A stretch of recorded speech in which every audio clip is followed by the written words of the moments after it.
Greetings and salutations, everybody. Welcome to the best damn movie-related show on the planet Earth, the John Campea Show, coming from right here on my YouTube channel. I am, of course, your host, John Campea, and this show is brought to you in part by our friends over at Mint Mobile, and it is an awesome honor and privilege, as it is every day, to have you, our international friends, gather around to talk about our favorite things in the world, movies and movie news, TV and streaming, and all sorts of good stuff. Got a full house here today. Sitting right over here is Robert Meyer Burnett. Yeah. Back there over there is Ray Ora. Yeah. Sitting beside Ray is, of course, Taylor Gonzalez, and running the show, Jonathan Boyko. And, of course, the ever-delightful Chris Carr is here. I'm not Yeah. Good to have you guys here. Most importantly, you're here, guys. And here's how today's show is going to go. We're going to break it into two parts. First part of the show, we're going to talk about some predetermined topics. And in the second part of the show, we're going to take your live comments and questions. If you guys are watching, you'd like to get a live comment or question on the show, simply wait till near the end of the main topics, and we'll announce that we're opening up the super chats. And when we do, that will be your time to fire in your thoughts, theories, opinions, and questions, and we will address those in the second half of the show. A little bit of housekeeping. I want to remind you guys, if you'd like an audio-only version of the John Campea Show, there is a podcast. It is simply called the John Campea Show Podcast. Go and find it on your favorite podcasting app of choice. Subscribe to it today, so it'll be there when you need it. All right, guys, bunch of stuff to cover here today, so let's actually dive right into it with a couple of off the tops. And our first one is this. Netflix did an earnings call yesterday, put out their report, and whereas Netflix has had some struggles, what did they lose? $20 billion? Something like that. In the last with one? a billion behind it. There was something with the B, the double digits with the B after not that. Good. Hey, some good news. They reported, Netflix has now come out and reported that they have added in the last quarter 7.7 million new customers as the co-founder and CEO, Reed Hastings, is stepping down. Just as a side note on that, Reed Hastings is staying on, I believe, as the chairman of the board. So he'll still kind of be the top ranking person in the company, I suppose. But the day-to-day operations, which is run by the CEO, will now be passed on to the dude who was the head of programming. Forgetting his name. It's right off the top of my head, but I can't remember it right now. Anyway, that's not the important part. They added 7.7 million. Let's bring up that webpage, Jonathan. They added 7.7 million new customers to it. And that's obviously good news. So the question becomes, where did the 7.7 million customers come from? There really are two main factors in it. And by the way, the number of growth in the U.S. was actually quite small. And they actually, I believe they lost their operating monies. They've lost money in their U.S. operations. Overall, worldwide, they'd added 7.7 million, though. Where'd they come from? Well, they're saying there's two primary spots that these have come from. One, the ad-based tier. They opened up, of course, and started offering a ad-based tier that has commercials that cost half the price of their mainline regular streaming options. So that clearly has appealed. Now, we talked a few weeks ago about the fact that their ad tier did not go as well as they were hoping. It didn't have the launch that they hoped, but it still added numbers. And they believe in it long term. Maybe it had a little bit of a sluggish start, but they believe in it long term. And that definitely added some numbers. I think the second thing you have to look at as far as that is they added the add a house feature, and they're counting that as new subscribers. If we're for $2.99, you can add another house. And of course, the reports, and we know that it's coming. I think it's getting enacted in the next 60 days. The password sharing is coming to an end because they're going to start charging you for that, not criminally charge you, like monetarily charge you. That's coming. That's coming. So people like our own Chris Carr have preemptively been kicking people off of her service. Bye. Goodbye. And so people are having to add their more things, and collectively it's 7.7. Now, I had somebody on Twitter write to me and say, we had such a spike in the streaming subscriptions, Netflix, like, why has it settled down so much? And like, why is it that they needed half price ad tier supported things and kicking people off shared things to add new numbers? Well, I that's not a Netflix problem. That's we're not really living in the heart of the pandemic anymore issue. Yeah. You got to remember when the big spikes happened in the streaming stuff, it was mostly a result of the fact that everybody had to be home all the time. And so after a while, you run out of lotion and you got to do something with your time. And you go ahead and you watch I really Netflix. was hoping that's not where he was Wait, going what? with that. Nothing. What happens is you're looking for something to watch on TV. And we saw streaming things just completely spike. And the reality is you could not expect, are you okay, Rob? Okay. You could not expect that those numbers were going to stay.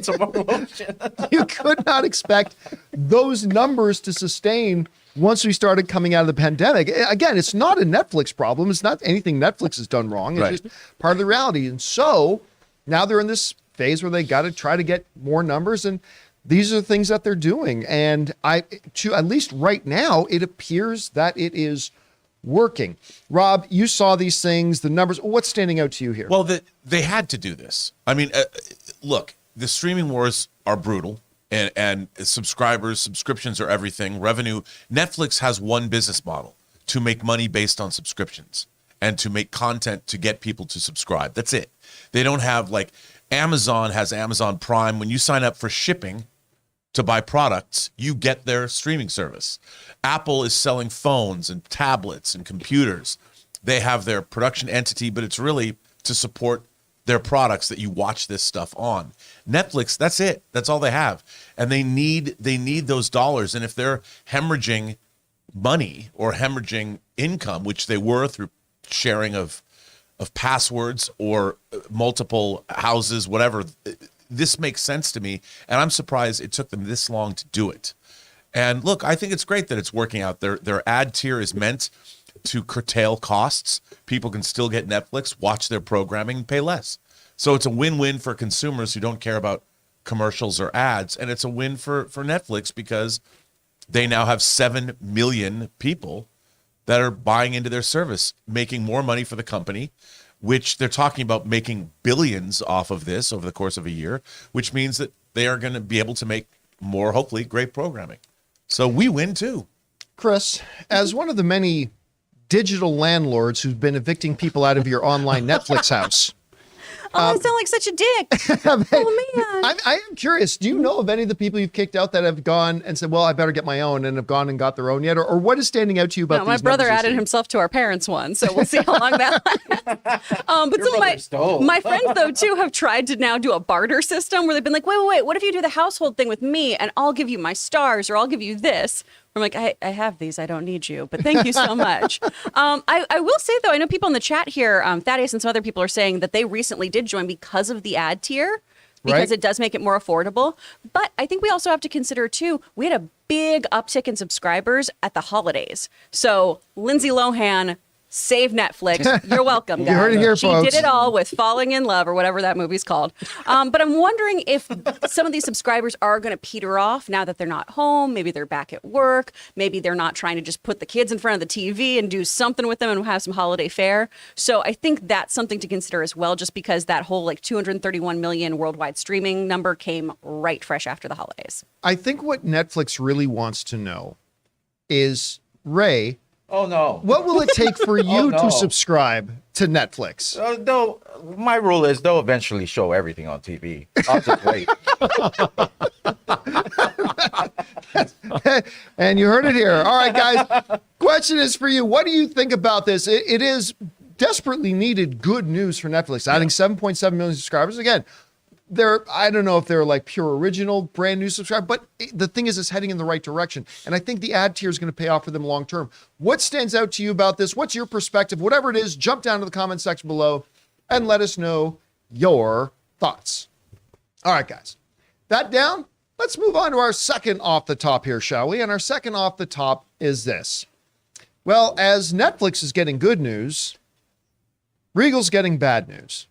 Well, to be more specific, they got bad news a long time ago, and now we're just seeing some of the ramifications of that bad news. Of course, we reported a while ago that Cineworld? Yeah, Cineworld. Cinnamon World. World. That's a delicious place to be. Yes. They have lots of lotion. Cineworld in the Europe, of course, who owns a whole slew. World. It's pretty coarse, though. Movie theaters and movie theater chains, including Regal Cinemas. of course, had to file bankruptcy as a result, of course, of the pandemic. All the movie theaters went through a really hard time, except for AMC. That got lucky because they got meme stocked. But it's now come out that Regal is shutting the doors on 39 of their U.S. locations and theaters.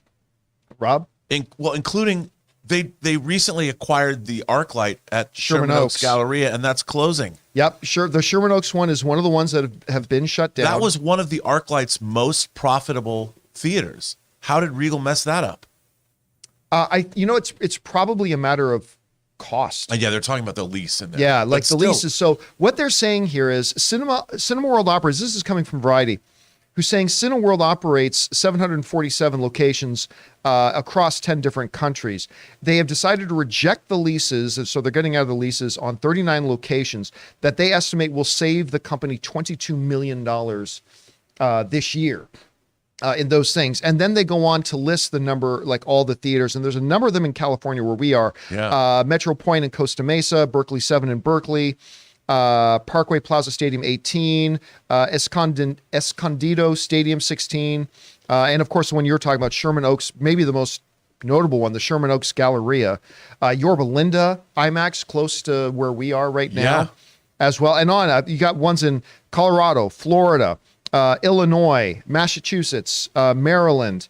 I don't know United States abbreviations of states, so I don't know what some of these are. Is Yorba Linda is that the theater that's right off the 15 that I saw Avatar? Probably, yeah. If it's not an AMC, it's probably that one. Yeah.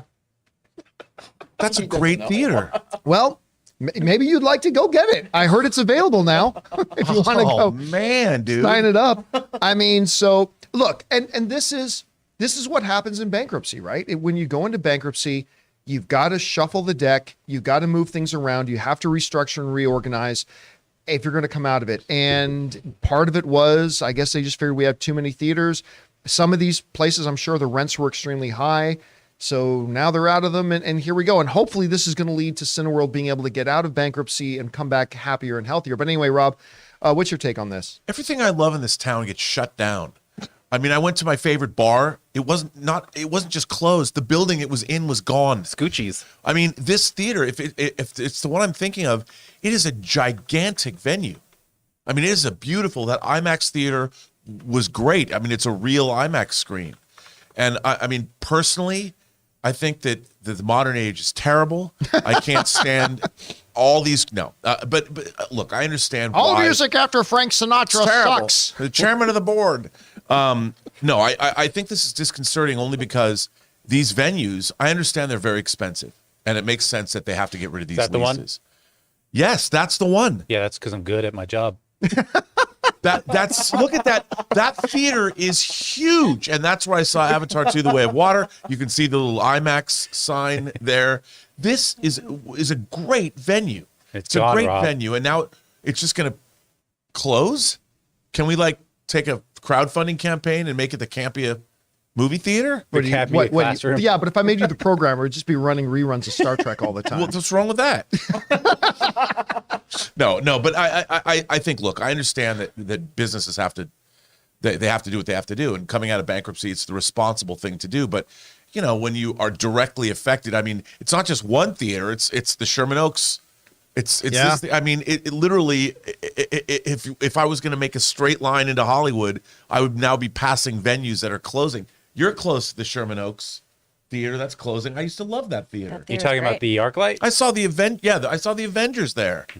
Oh, anyway, Chris, you hear about this? What stands out to you? I mean, I'm sorry, Rob, but it makes sense. I'm sorry the I things know. you love have to go bye-bye. There's still bars. There's still redheads. The world is a lovely place. But you know what? Movie theaters are more important than both of those things. Whoa. Sorry, Sell some hot toys by the theater. It'll be fun. I don't have that many. One of the things though here though is, I mean, they lost $3 billion in 2020. Yeah. They were still operating at a loss afterwards. They own what? It's 500 and something, 747 locations across the globe. I mean, that's a lot of different places to be keeping up operations on. And when you have that deficit, and they were already operating at a loss in 2019, well, not a loss, but they at least had a 30% decrease in revenue. the writing's been on the wall for a while here that something had to give. And if we have to let some of these other theaters, which I know is unfortunate because sometimes in smaller towns, your local movie theater is the only place where you get exposed to new ideas, really cool media, et cetera, et cetera. But I think we got to make these cuts so the other theaters can survive at all. But like, if there is a pot of gold at the end of this rainbow, I think probably certain theaters, maybe like the Sherman Oaks ones, whatever, they're now ripe to be picked up again. And I wouldn't be surprised with their meme stock surplus if AMC doesn't sweep in and try to even take a larger stranglehold on the Los Angeles area and stuff like that, and maybe in the other states as well. I mean, that theater that I'm talking about is literally 10 minutes from this door. Yeah. And what not anymore.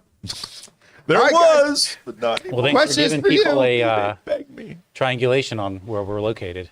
Whatever you guys think, how are you feeling about? Do you have one of these theaters? It's listed there on that variety page, all the ones. Do you have one that's close to you that's going to affect you? Are one of these your home movie theater that you go to? Whatever you guys think, jump down to the comment section below and let us know your thoughts. All right, guys. With that down, let's get on to our Mint Mobile hotline question of the day. If you guys have a question you'd like to hear your voice on our show, go ahead and call our Mint Mobile hotline number anytime at 951-268-4259. Leave your message there and maybe you'll hear it on our show. And today, someone's calling in and asking about the comic book movies of 2023. Ooh.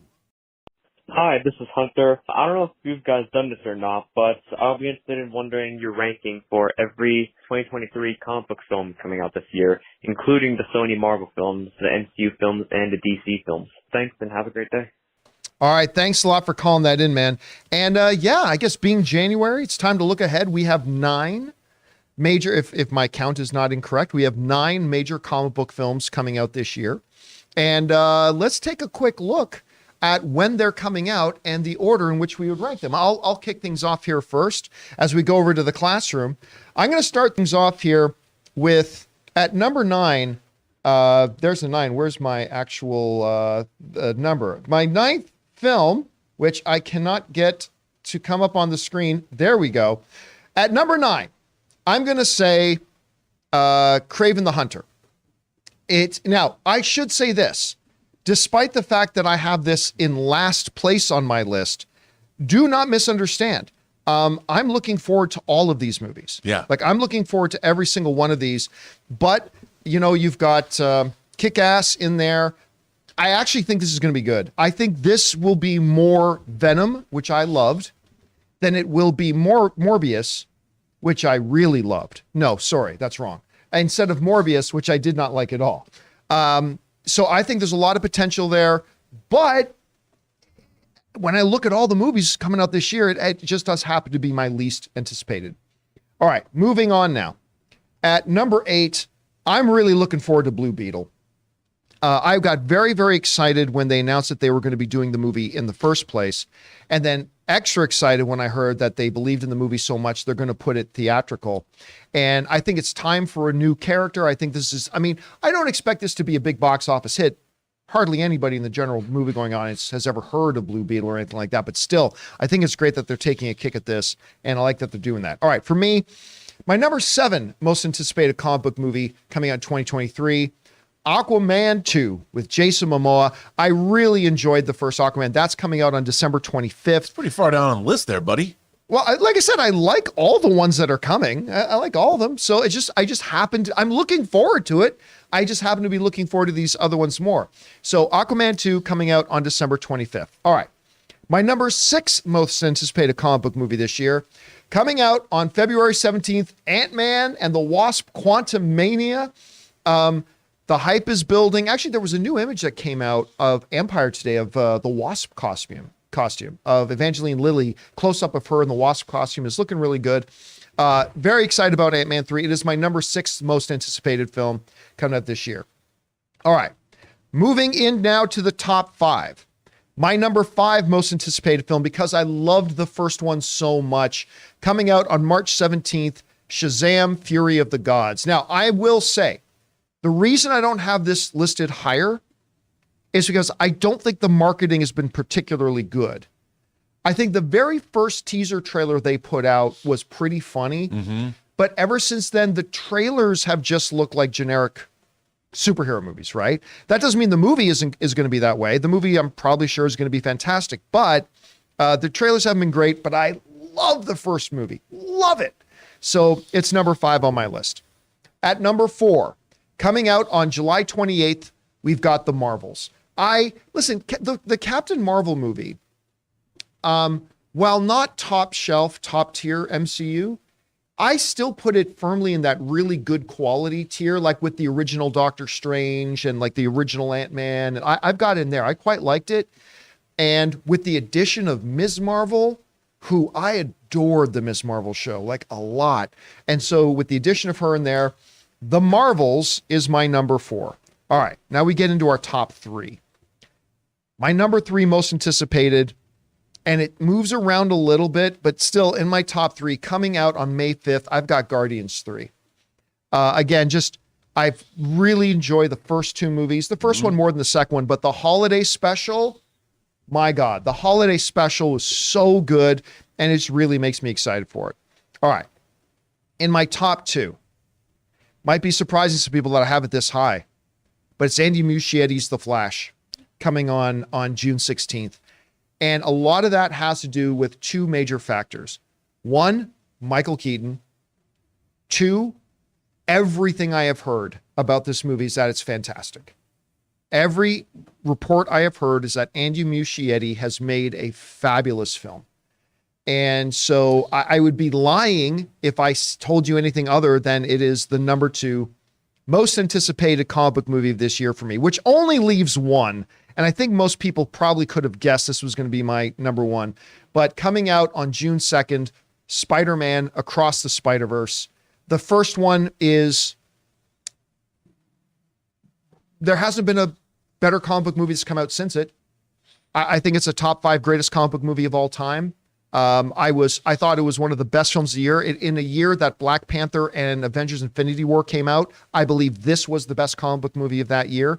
Now, I'm just telling you that not to try to convince you, but just to give you an idea about why I am this excited for it. And when they showed us the first 15 minutes of it at CinemaCon last year, or back in April, even though half of it was unfinished animation, it was spectacular. And so, yeah, just highlighting once again from 9 down to 1. Number 9 for me is Kraven the Hunter. Number 8 is Blue Beetle. Number 7 is Aquaman, coming out on Christmas. Number 6 is Ant-Man, coming out on February 17th. Number 5, Shazam! Fury of the Gods, coming out soon in March. Number 4, The Marvels. Number 3, Guardians 3. Number 2, The Flash. And number 1 for me is Spider-Man Across the Spider-Verse. So that is my list. Chris, let's get over to your list. Okay. Let's start with your number 9. What are your top 9 most anticipated? Chris list. Chris list. My number 9 is Kraven, just because so far what I've heard, I love Andrew Taylor Johnson, but what I've heard about the story does seem very muddled, and I need more information on this one to get a bit more excited. Yeah, we haven't about actually this. seen anything from it. It's Exactly. hard to have it higher on the list. Yeah, if I had a little bit more proof of concept, if I had a little bit more about the plot, some images or something I could go through, that could excite me a bit more. But as of right now, meh. Number 8 for me is Batman Flashpoint. The only thing getting me excited about this is Keaton. I'm pretty over this movie, frankly. If you all didn't know that Wow, already. you went from not believing that it existed to being To over being it. being over over it. Yeah, I mean, if it comes out, mazel. But Half my relationship life's like that. But maybe I'll have a different opinion once I see it. If it comes out, I hope that if it does make its theatrical debut, that I do enjoy it. But I'm just not really psyched about it. Number 7, Blue Beetle, because I just think this is a fun concept. I'm really excited to see this character come to screen. I'm excited for more people to understand who Jaime Reyes is. I think it's going to be really, really fun. Number 6, Aquaman, because that first movie was so friggin' fun. And I love Momoa and his golden retriever energy. Number 5. Golden retriever Yeah, he's just energy. I love bounding that. around. He's precious. Number 5, The Marvels. Oh my gosh, Ms. Marvel was so great. I really love Captain Marvel. I'm really, really excited about that one as well. Number 4 for me is Guardians 3. So I'm excited but nervous. I think it's going to be emotionally troublesome for me. Oh, people are going to die. Yeah. I just don't know who. I think people will too. Well, maybe not people. They'll be sad. Number 3, Ant-Man Quantumania. I think that movie is going to be so cool, at least visually. I'm really excited about it. I'm excited to see new characters too. Number 2 for me is Shazam. I love that first one. And listen, y'all know in my household, I'm going to hear about Helen Mirren anyway. We're always talking about her regardless. It might as well be seeing a really dope movie that I have to hear about her. And number one, Spider-Man Across the Spider-Verse. That footage we saw looks so cool. The first was incredible. I think the only other Spider-Man concept that I've enjoyed more is the PlayStation 4 Spider-Man game. And then it's Across the Spider-Verse movies for me. I love them. All right. I like your list. Our number 1 and number 9 align. All right. Let's go over to Rob's list. I'll just start you off right now. Number 9, Picard season 3. No. Okay, that's a different list. That would be number 1. Okay. Blue Beetle. Only because, look, I'm sure the movie's going to be fine. It's not Ted Kord. I love Blue Beetle. It's not the original Blue Beetle. It's not the Blue Beetle I love from Justice League International. And it was going to be a TV movie. So that's number 9. Number 8's Kraven the Hunter. Only because who knows? Maybe it'll be good. Aaron Taylor Johnson. Will there be Spider-Man in it? I don't know. Number 7's The Marvels. Although I'm hoping that Secret Invasion, being that Secret Invasion has the Skrulls in it, that The Marvels might tie into that, because I think from what I've read in the scripts, it's a really good follow-up to Captain Marvel. Secret Invasion is. Right. So I'm hoping, I don't know if they're going to have Skrulls at all in The Marvels. So maybe it doesn't. I don't know. But that's something I'm interested in. Shazam! Fury of the Gods. Number 6. Number 5, Spider-Man Across the Spider-Verse. Only because it's animated. It's not real. How dare you? Wow. I know. That's Get for our out. friend on Twitter. He's going to be like, animation is real. I'm surprised you had it that low. Well, because, as a DC fanboy, number 4 is Ant-Man. Because I think it's going to be pivotal in the Marvel Cinematic Universe. Number 3 is Guardians. Number 2 is Aquaman 2, because I love Aquaman. I can't wait for Kingdom, or The Lost Kingdom. I can't wait for it. And number 1 is, of course, the greatest movie of all time, The Flash. Batman, Flashpoint, call it what you want. If only because this movie, we've heard it's so good. Michael Keaton's coming back. If this does for me what Spider-Man No Way Home did for me with the Spider-Men, I think this movie, I think The Flash is going to be something. In a way, I kind of want it to be the most successful comic book movie of all time, just because. I can't wait for it, to be honest. But that's my list. All right. So once again, it's funny. I think Guardians is the most consistent. 2 of us had it at the number 3 spot. 1 of us had it at the number 4 spot. But for me, once again, John's list, Kraven the Hunter at number 9, number 8, Blue Beetle, number 7, Aquaman 2, number 6, Ant-Man 3, number 5, Shazam! Fury of the Gods, number 4, The Marvels, number 3, Guardians 3, number 2, The Flash, and number 1, Spider-Man Across the Spider-Verse. On Chris's list, number 9, Kraven, number 8, Batman Flashpoint, a.k.a. The Flash, number 7, Blue Beetle, number 6, Aquaman 2, number 5, The Marvels, number 4, Guardians 3, number 3, Ant-Man 3, number 2, Shazam! Fury of the Gods, and number 1, Spider-Man Across the Spider-Verse. And then Rob's list, at number 9, he's got Blue Beetle. At number 8, Kraven the Hunter. At number 7, The Marvels. Number 6, Shazam 2. Number 5, Spider-Man Across the Spider-Verse. Number 4, Ant-Man 3. Number 3, Guardians 3. Number 2, Aquaman 2. And number 1, The Flash. I just go around. Jonathan, let me just ask you quick. What's your most anticipated one out of the 9? I'm gonna go Flashpoint. Flashpoint is your number 1. It's my number 2. So Taylor, what about you? Yeah, for me it's Ant-Man. I cannot wait. We're so and close. Ray? Flash. Flash. So I'm surprised how high Flash is ranking for all of us in here. Well, I want to see Keaton, man. Yeah, I think a lot of people want to see Keaton. All right, guys. Question is for you. How would you rank in your anticipation list of the big comic book movies coming out in 2023? Whatever your list is, jump down to the comment section below and leave that list there. All right, guys. With all that down, we're going to move now into our main topics here today. But before we get to them, we're going to take just a quick second and thank one of the sponsors of our show. I use them all the time. I love this thing. You got to go check them out. The good folks at MasterClass. We want to thank a sponsor of this video, MasterClass. MasterClass offers classes on a wide variety of topics, all taught by world-class instructors at the very top of their fields. Each class is broken out into individual video lessons, usually around 10 minutes long. And MasterClass is completely accessible on your phone, the web, smart TV, and available via audio mode to listen to classes on the go. They have over 2,500 video lessons from over 180 of today's most most brilliant minds. They're all available anytime, anywhere on iOS, Android, desktop, Apple TV, Amazon Fire TV, and Roku. Now, obviously, around here on the John Campea Show, we love our movies, so why not learn filmmaking from Jodie Foster, or maybe directing from Ron Howard himself, or the great Neil Gaiman doing his masterclass on the art of storytelling. And you guys have heard me talk about my favorite masterclass, Business Strategy and Leadership by Big Papa Iger himself, Bob Iger, the new and returning CEO of Disney. Guys, I highly recommend that you check it out. This holiday, give the perfect gift of an annual masterclass membership and get one free. Go to masterclass.com/Campea today. That's masterclass.com/Campea. Terms apply. And thank you to our friends at MasterClass for sponsoring this episode of the John Campea Show. Guys, remember, when you support our sponsors, you're actually supporting us. So thank you for that. So go down into the description of this video and you'll find links and promo codes for all of our sponsors of today's show. And thank you again to MasterClass. All right, guys, with that down, let's get into our main topics here, shall we? And how do we select our main topics here on the show? Well, that's easy, because you guys come up with our main topics. Whenever you come across a big topic, issue, or story that you guys feel we absolutely need to cover as a main topic on the show, just go anytime 24/7 over to www.thejohncampeashow.com/contact. Once you guys get there, you'll see a form. Fill it out with your topic or question. It's absolutely free.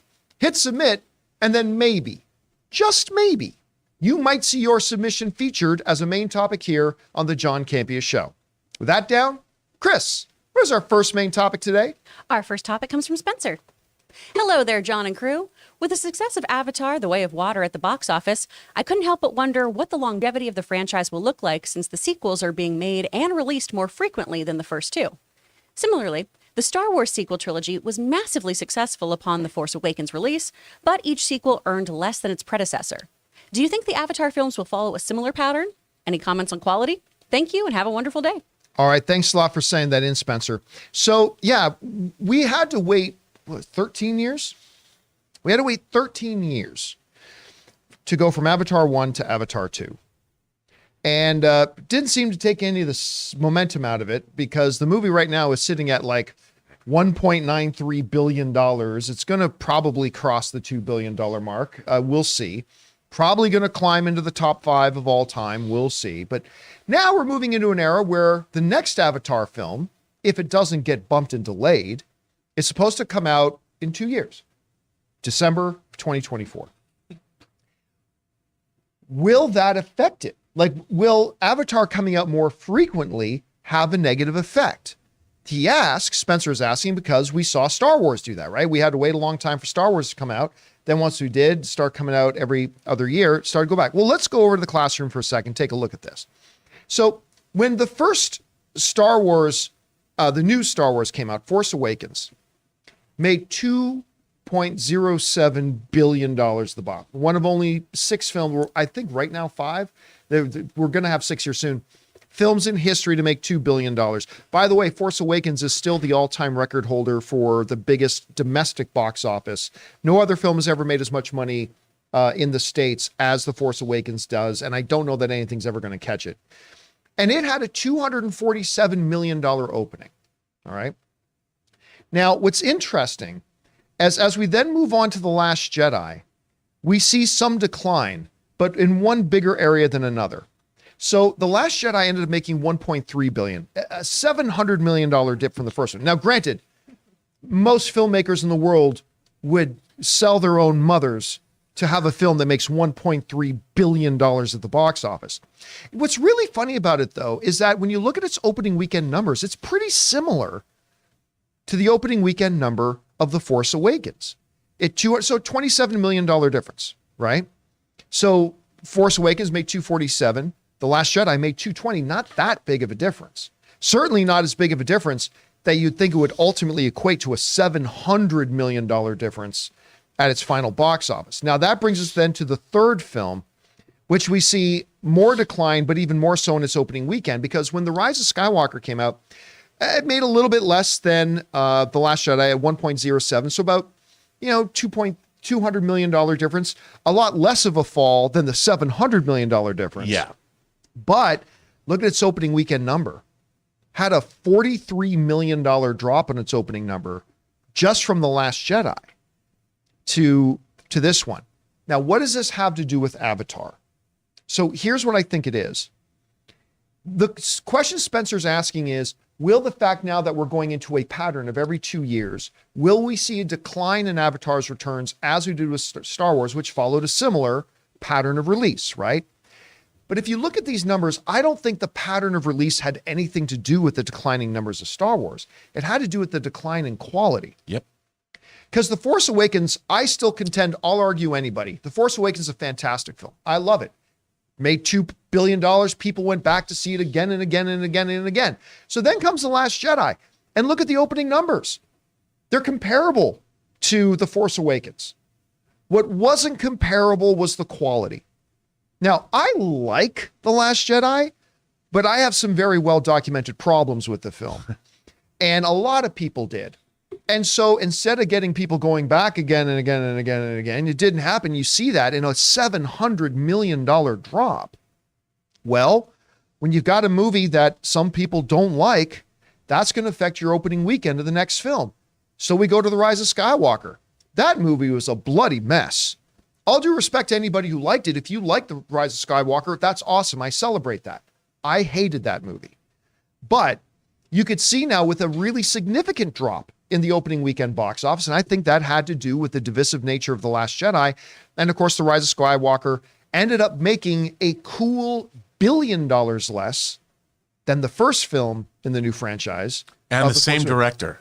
And the same director. Now, again, we cannot ignore the fact that it was still a $1 billion film, which, again, most filmmakers and studios would sell their own mothers for to have that. But I think that's it. The point here is that I don't think it's a matter of the intervals of release. It's an interval of the declining quality. Don't bet against James. We can take down the classroom now. Don't bet against James Cameron. Just don't do it. If you haven't learned that lesson by now, go buy stocks in Blockbuster. I mean, I don't know what to tell you. If you haven't learned that lesson at this point. Not financial advice. And what we've got now is we've got Avatar: The Way of Water, which again, it's all subjective, but to me is a superior film in almost every aspect than the first Avatar. Now, am I saying that I think Avatar 3 will make $2 billion? Not necessarily, but I don't think we're going to get that diminishing returns in quality that's going to lead to a diminished result at the box office. So while it did happen with Star Wars, I don't expect to see it happen with Avatar. Anyway, Rob, you're taking a look at this. A lot of numbers flying around, but what do you think? Well, I will try and refrain from being mean about certain creators and what they've done to two franchises. He made great Star Trek stuff. But no, he did. And look at the diminishing returns there. Similar to what happened if you look at Star Trek 09 and Star Trek Beyond, which he still produced, he didn't direct it, but still. Still made more money than any of the older Star Trek movies. But that's true, but they cost Yes, 10 they- times. yes, You know they what? did. He was great in Regarding Henry. Yeah, he wrote that. But here's the thing about the Avatar films. Aside from the fact that they're both big franchises that have a space component to them, I don't think they're alike at all. Not at all. And I think that the thing about James Cameron is what James Cameron gives you is rousing entertainment in all of his movies. You know, True Lies, action comedy, rousing. You that movie's awesome. And at its core, again, romantic element, husband and wife trying to connect again. He has a scene where Arnold Schwarzenegger is arguing with a horse, and he makes it work. It's so fun to watch. And he puts skiing back. I mean, James Bond needs to ski. Please, people, put him back on skis. And they have that in True Lies. But you can't, James Cameron has a thing. His thing is to provide rousing entertainment that leaves you satisfied when you leave the theater.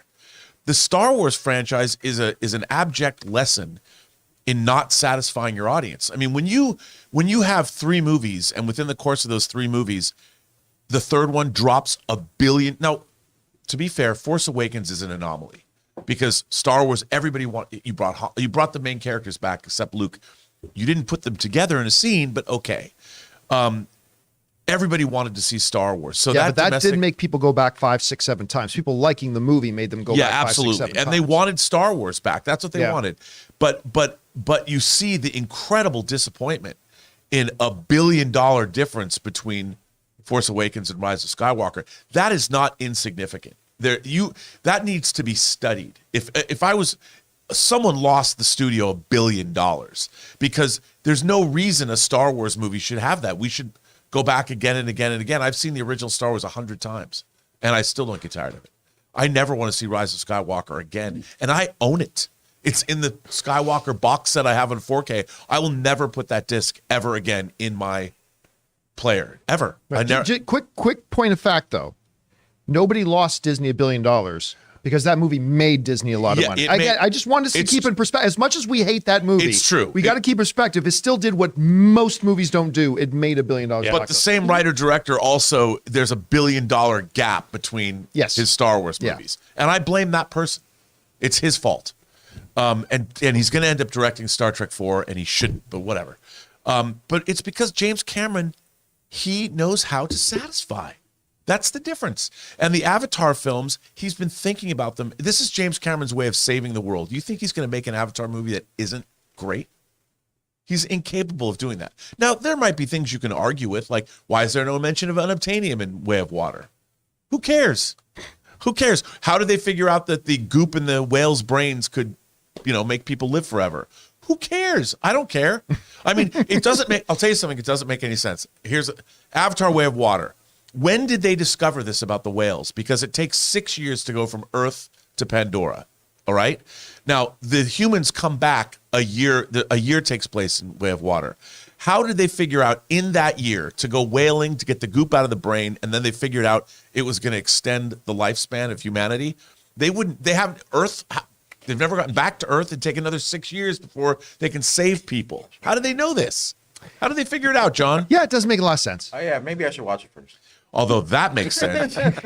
Anyway, Chris, what do you think about this? Do you think the Avatar franchise could be in line to have the same sort of decline over time that we saw what happened with the Star Wars, or do you think that's a separate thing? I mean, sure, it's possible, but it comes down to the quality of the scripts, right? It comes down to the storytelling, because that's one of the things with the Star Wars films is because they became very, very polarizing to a lot of people.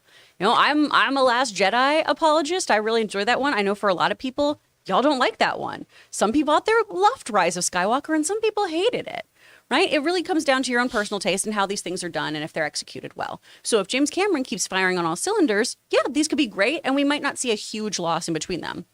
If people get bored by the concepts, if we run this into the ground, if things just become really redundant or really, really poorly told, then yeah, it's going to lose money. But it all comes down to that. I can't really predict the future of how these movies are going to come, so we have to wait to see how it goes. Yeah. So the bottom line is I don't really think it has anything to do with the intervals of release. It's not a direct correlation. Yeah.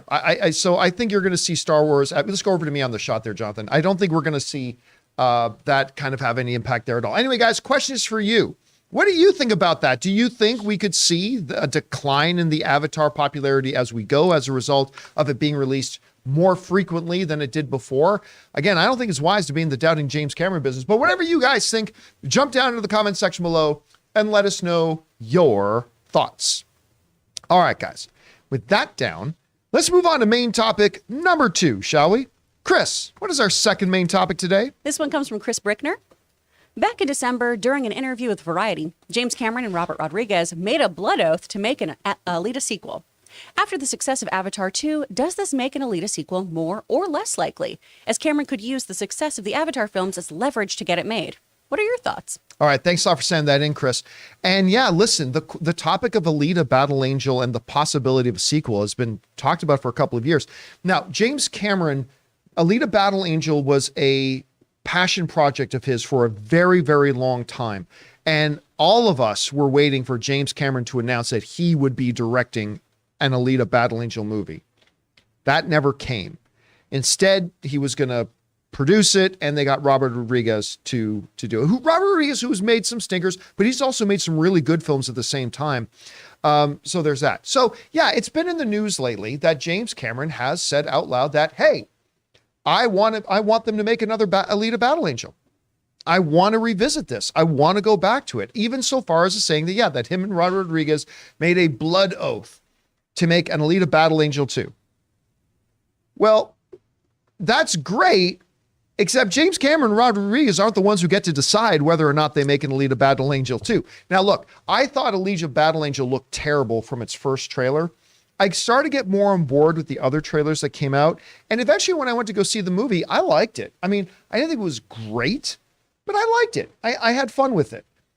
I would be one of those people that would be interested in seeing a sequel. Unfortunately, it does not come down to James Cameron and Robert Rodriguez wanting to do it. It's going to come down to, does the studio believe that such a project will make them money that is worth the investment they're going to have to put into it? Because here's the reality of the numbers. The first Alita Battle Angel, and how many years ago did that come out? I can't remember now. But that movie cost $170 million to make.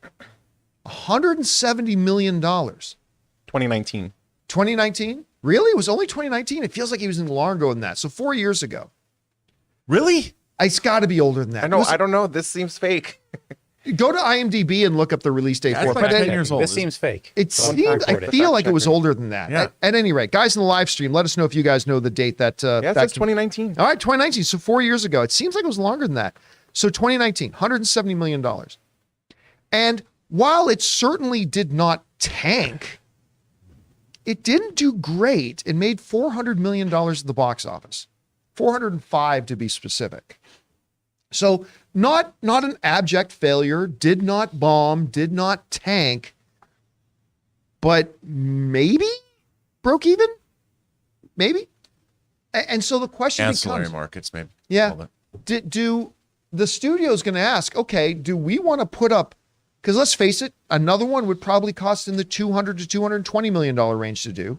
By the way, the effects in that movie were shockingly good. Yeah. I thought the effects in this movie were really, really quite good. But it's minimum going to cost $210, $220, $230. And so the studio is going to ask, do we believe there is a viable reason to believe that we're going to make significant profit on this? And the reality is, whilst somebody like me who did like the film, do I sense in the fan community at large a real hunger to go back to Alita Battle Angel? Is there adequate evidence to suggest that if you put out another one, it'll make more money than the first one? And I don't know that the answer to that question is yes. So quite frankly, James Cameron was already the guy who made the top 2 box office films of all time at the time with Titanic and Avatar, and that didn't help Alita Battle Angel make any more money. So I like to see it. I give it a 30% chance of happening, but I don't know that I would bet a lot of money in it. Anyway, Chris, what do you think here? Number one, would you be interested in seeing another Alita? Did you like the first one or not? And what do you think the chances would be of them doing another one? I thought the first one was so very okay. So very okay. And if it is your jam, I'm so happy for you. I thought the aesthetic was really, really cool. I loved how everything looked. I just felt like there were a lot of different ideas in this film that didn't come to full fruition. I don't think the storytelling was all there, too, to get me to really care about the relationships in this film, too. But that's just me personally. So I don't really hear a lot of people clamoring for this. Again, if this is your jam, I'm excited for you. But I mean, I think this movie clocked in around a 60% on Rotten Tomatoes. I know that critics didn't really love this one either. I don't think James Cameron's success for this film has been, for Avatar, has been the linchpin that everyone's waiting on of, okay, now we can make Alita because you proved that you can make a great movie, Jimmy. We all knew that already. He's supported a lot of other films. He's produced things. He's made a lot of bangers. I just don't think this is a movie that a lot of folks really, really want. So, and remember, this is not James Cameron directing. No. Because, look what happened when he just came on board as the producer of that Terminator movie. We got Genesis. Look what happened. Genesis. I mean, so I don't know. I mean, listen, I liked it. Rob, with Robert Rodriguez still on board with it, and who's had some hits and some misses and whatever, do you think the big success of Avatar: The Way of Water right now bolsters the chances of an Alita Battle Angel? What do you think? I don't think it does, because movies are taken just because Avatar: Way of Water made money doesn't mean they're going to greenlight an Alita movie. They have to look at the economics. Every movie is its own business. Do you think that changes if James Cameron goes to them and says, "Fine, I'll direct it myself"? Probably, but I don't think he can. No, he because can't. But here's the thing. I do think that the estimation of Alita has risen over the last 4 years since it came out. Alita is one of those movies that I think there's a lot of people that didn't see it in the theater have seen it on cable and have seen it streaming. And I think there's more of an audience for it now than there was when it first came out. It's one of those movies like even The Terminator. You know, The Terminator was a $4 million movie. And when they greenlit Terminator 2, it was the first $100 million film because Terminator had grown in stature over the people. Everybody had seen it on home video and on cable. So it's a thing. I think this movie, if they could bring the price down, if they said, okay, we have all these digital assets that we created for the first movie that already exist. We don't have to spend $170 million on it. If they could bring the price down to $125 million, cut $50 million out of that budget, well, then it becomes economically feasible. And if they're talking about making it a streaming movie or even a series, and they could figure out a way, like do it as a 6-episode limited series or something. It just comes down to economics. But I do think the Alita Battle Angel universe is worth revisiting. And I think that they could make a really great movie out of it. These movies, John, are too expensive. Yeah, they're all too expensive. And the thing is, if you can't cut your budget from $175 million down to $125 million, you're not doing your job. You've got to figure out a way to do it. And that's what they should learn this lesson for Star Trek. The Star Trek franchise as a film franchise could be viable if they don't spend $175 to $200 million on a Star Trek movie. Bring it down to 125. And if you can't do that, you don't know how to make movies correctly in this day and age. All right, guys, question is for you. What do you think? Now, you got to separate the question of do you want another Alita Battle Angel and do you think it's realistic that they could do one? I'm in the category of I'd like to see another one. I don't know how feasible it is. Maybe it will be if, like Rob said, they can bring the price down. Question is for you. What do you think is going to happen here? Do you think James Cameron's success with Avatar: The Way of Water is going to influence things? I mean, he wouldn't be directing the new Alita. Whatever you guys think, jump down into the comment section below and let us know your thoughts. All right. With that down, let's move into main topic number 3 today, shall we? Chris, what is our third main topic today? This one comes from Kent Rice. Hey, John and team. Like you guys, I loved The Batman, but it's almost been a year since the movie came out.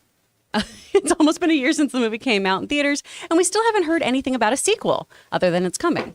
Today, I read that Reeves is now making an HBO series that he's going to write and direct about Buster Keaton and will star Rami Malek. That's great and everything, but exactly how long are we going to be made to wait for the next Batman movie? Thanks. All right. Thanks a lot for sending that in, Kent. And file this one under things that make me frustrated today. Matt Reeves came out as the guy who was going to be doing the Batman movie after the, sad departure of Ben Affleck, not directing it. But hey, listen, I mean, I wanted a Ben Affleck directed movie, but if it couldn't be Ben, I was very happy with the Matt Reeves name. Matt Reeves is a terrific storyteller, terrific director, and he made a fantastic Batman movie. He made that was very unique from any of the other Batmans we've had, created a visceral, wonderful world with Gotham. Cannot wait for his Penguin series, all that kind of stuff. But it did leave us with, great, when's the next one? And we haven't heard squat. The movie came out a year ago, and other than at CinemaCon all the way back in April of 2022, when Matt Reeves came on stage at CinemaCon in Vegas and said, oh yeah, we're going to do another one. Okay, great. We didn't expect one to come out in theaters this year, but okay, they're going to get movies. We've heard nothing. We've heard Matt Reeves saying, oh yeah, I'm working on it. That's what we've heard. Well, now it sounds like he's going to write and direct a series that ain't Batman. In the meantime, this comes to us from Deadline, who writes the following. Deadline hears that Warner Brothers Television is developing a limited series about Buster Keaton that has Oscar and Emmy winner Rami Malek playing the vaudeville turned silent comedy movie star. Matt Reeves' Sixth and Idaho Productions, Malek and David Weddle are producing, and we understand that the Batman director is set to helm. 3-time Emmy winner Ted Cohen, Friends, Succession, and Veep, is in negotiations to write and serve as an executive producer on the project. James Curtis's Buster Keaton, A Filmmaker's Life, is being eyed, that's a book, by the way, is being eyed as the source material for the series, with the negotiations underway by the studio to secure the book. Okay. So there's a couple of different areas of feelings that I have, Rob. Where did they hurt you? Here's where it is for me. On the one hand, a story about Buster Keaton, that's great. I mean, because coming out of the silent era, he's not often talked about as the great filmmakers of all time. Mm-hmm. But what he was able to do with silent film was incredible. And to do a story about that, the addition of an Academy Award winner like Rami Malek, great, fantastic. Matt Reeves doing it, great, fantastic. A limited series that would not be on HBO, by the way, even though it is being produced by Warner Brothers. They said they're going to shop it around, and someone's going to take it for sure. Let me put on butthurt fanboy hat for a second. Okay, that's great. Where's fucking Batman? Okay, that's great, Matt, but where's Batman? It's been a year since the last one came out. Now, if they're talking about doing this after he does Batman 2, that's fine. But as the wind blows right now, if, and this is only if, because we're only speculating, we don't have any information, this is just me speculating, but if this is something he's giving priority to over the Batman, then they need to secure the rights to the book, then get the script written, get everything together. We're talking a 1.5, 2 year long process. We'd be talking about maybe getting the next Batman movie in 2025 or 2026. In which case, and again, maybe he's prioritizing Batman before, maybe this Buster Keaton project comes later. And if so, fine, that's great. But if we're talking about not getting another Batman movie till 2025, 2026, then as much as I loved the job that Matt Reeves did on the first Batman, get another director. Hey, I hear Ben Affleck is interested in coming back into the DC fold. Just saying. I think that world that Matt Reeves created, Ben Affleck coming into that, not to play Batman, but coming into that world to direct Robert Pattinson, that could be really great. So while all other things being equal, I want to see the next Matt Reeves Batman. I don't want to wait 4 years for it. Again, I admit I'm putting on my butthurt fanboy hat, but I don't want to wait that long because I'm sorry, who's asking for a Buster Keaton series? I'm looking forward to it now that you mention it, but I mean, come on, Rob, bring some sanity back to this. I just got my butthurt fanboy hat on here, but I know, what do you think about this? Ran out of lotion. There's no Batman. Look, to be honest, John, I wonder if we will get another Matt Reeves Batman movie with Robert Pattinson. I think there's a good chance we won't. And I think that because, the Batman was made during when AT&T had Warner Brothers. There's been the changeover now. They're looking for ways to cut budgets. The Batman was an expensive movie to make because they had COVID protocols, so it bolstered the budget. I think with this is saying something that Matt Reeves is now going to take this on and maybe direct. This is obviously a passion project for him. And now with DC in flux, we haven't heard what they're going to do other than we're going to talk about something happened that's made somebody happy. But I think that there's a good possibility that The Batman might wind up being a standalone film because whatever's going to happen at DC moving forward, I know they've said it's not going to have it. Like Matt Reeves has said, it's well, remember last week, Matt Reeves and Matt Reeves, Matt Reeves. Batman. Matt Reeves just said last week that him and James Gunn sat down to discuss the future. Absolutely, and I think that isn't it interesting that this was announced after that meeting? I mean, I do think that we might not get another Matt Reeves Batman movie. You'd like to think that, and we're going to get it. We're going to get a Batman movie. It just might not be this iteration of Batman, I think. I think you're crazy.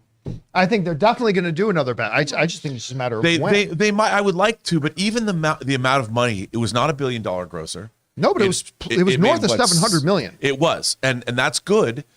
But in terms of where Warner Brothers is right now, in terms of their cost cutting, canceling, they want it because whatever Batman movie that they're going to make that's part of this new DC universe mandate, I'm sure the budgets are not going to be as high.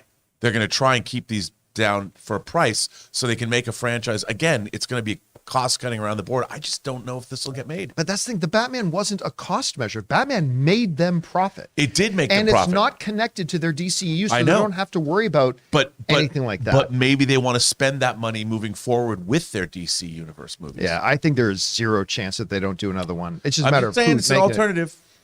Chris, No you're lotion, hearing this no story. Do you think that the Buster Keaton project would come first? Do you think it would come second? Do you think, like Rob thinks, that maybe they just won't do another Batman movie that's in that Matt Reeves universe? What do you think? I love you, buddy, but no, I think we're going to get a Matt Reeves Batman. I think that's going to happen. Good things come to those who wait. We all can be a little patient here and get an excellent follow-up film, all right? Because if he rushes this, it could be trash. We want an excellent But I'm not Batman talking about film. rushing. I'm saying, look, it's one thing. Let's say you were going to, because for those of you who don't know, Chris is a food preparer extraordinaire. Oh, Okay. thanks. So let's say Chris was promising to bake me a cake, right? I'm getting all excited. Baking me a cake. Now, it's one thing for you to tell me it's going to take me 5 hours to bake this cake. Mm-hmm. Great. Not going to rush you. But if you tell me, yeah, I'll bake your cake, but first I'm going to make Ray some cookies, and then I'm going to do this thing for Rob, and then I'm going to make something for Taylor. I mean, that and tracks. Then I'll get to your cake. See, that's not about rushing it. That's giving other things priority over your thing. That's fair. I'm sure this is something that is still in that pre-production stage, though, right? We are still just getting our cast. We are figuring things out. So I think it could happen after. However, this is also going to take a lot less post-production work, too, right? A Buster Keaton story is not going to be involved in, well, there will be stunts because Buster Keaton did his own stunts as well as other actors' stunts too, but it won't be the Batman stunts. It won't be big special effects. He's not going to be, paragliding with bat wings in the Buster Keaton film. Nothing like that's going to happen. One can hope. But I think this is going to be a really, really cool project. I love the juxtaposition of these two things, too. To do something like a follow-up to that Batman that's very, drenched in Nirvana and very angsty, and then to go to a Buster Keaton film, a character, an actor who created so much joy for people, who literally put his body on the line. I mean, Sherlock Jr., he fractured his neck making that because he was so committed to his stunts and to physical work. I think it's going to be an excellent story, too, just because, he was this actor who, unlike many other silent film actors, was so excited to move into the talkies. The inability to transition immediately, though, from 1930, he had this really, really difficult issue with alcoholism. His wife, Eleanor, picked him up out of that deep, dark place. Then he made the transition into being in talking films through the 1960s. As an actor, that gets me really excited to see those stories. I'm excited about that one. And by the way, I often say that I like directors taking the Christopher, they don't have to, but I like directors that take the Christopher Nolan approach, which is he did his Batman, then he went and did another one. Now, so if it was 3 weeks after the release of the Batman, let's go back in time, and we hear my next quick thing is going to be Buster Douglas, I'd be like, okay, cool. And then come on. But it's been a year. And now we're just hearing about this now. And look, I don't know. And I'm not saying there's not going to be a Batman. You did say that, yeah. I'm saying that I don't think in the near future we're going to be getting one, and the possibility exists that we won't get one at all because they're in a big transitional point with these characters. And the Batman could exist as a standalone movie unto itself, and it would always go down in history as a great film. I think that if there wasn't this DC mandate and James Gunn and Peter Safran were not revamping their whole slate, I would say, of course, there's going to be another Batman. But now things are different, and it's going to be interesting to see how they move forward. All right, guys, question is for you. I mean, take the Batman out of it. This is an exciting sounding project. Matt Reeves doing a Buster Keaton limited series with an Academy Award winning actor, Rami Malek. Again, just my butthurt fanboy hat. That's great, Matt. Where's Batman? I don't know. Guys, whatever you're thinking about this, jump down into the comment section below and let us know your thoughts. All right, I'll take the butthurt fanboy hat off there for a second. All right. Give us a squeal. With that down, yeah. Me when I found out that Batman might be delayed some more. Okay, so let's move on now. Everyone wearing headphones. It's like, Their ears are Let's bleeding. move on to main topic number 4. Chris, what is our 4th main topic today? Raycons. This 4th topic comes from Diego. John and Gru, Jason Momoa posted a video on social media today leaving what I assume is WBDC Studios. In the video, he praises Gunn, Safran, and Zaslav, hyping up some good news he just got. Now, of course, Aquaman is dropping later this year, but I'm curious what he could be so excited about. I can only assume this means that he's staying on in some capacity in the new DCU, but do you think it's as Aquaman or possibly Lobo? I feel that him staying on as Aquaman would potentially be problematic, so I am leaning to him taking on a new role in the future.